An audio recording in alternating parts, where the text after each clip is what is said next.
برقی آلات ہوتے ہیں مچھروں کو مارنے کے لیے. کئی لوگ جو ہے نا جی چونکہ ہم سرسری صرف حدیث ظاہر کو دیکھ کر کہتے حکم لگا دیتے کہ اللہ کے نبی علیہ الصلوۃ والسلام نے آگ سے جانوروں کو یا کسی بھی جاندار کو مارنے سے منع کیا ہے.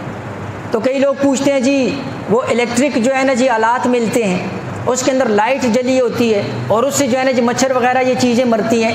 تو یہ مسئلہ ذہن کے اندر رکھ لیجئے, اس کا استعمال جائز ہے اور اس کو مسجد کے اندر بھی جو ہے نا جی رکھنا جائز ہے.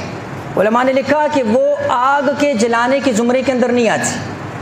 آگ کے جلانے کے زمرے کے اندر وہ نہیں آتی ہے, اس لیے کوئی اس کا استعمال کرتا ہے تو جائز ہے. اس کے علاوہ کوئی دھواں وغیرہ اور اس قسم کی, ہاں مسجد کے اندر کسی ایسی چیز کا استعمال نہ کرے, ایسی کوئل وغیرہ جس سے بدبو آتی ہو تو مسجد کے اندر استعمال نہ کرے. اس کے علاوہ جو ہے نا جو اس کو استعمال, دیکھو موذی چیز کو سے اپنے آپ کو بچانا اور موذی جس سے آپ کو نقصان پہنچ رہا ہے اس سے اپنے آپ کو جو ہے نا جی کسی بھی طریقے محفوظ کرنا یہ جائز ہے,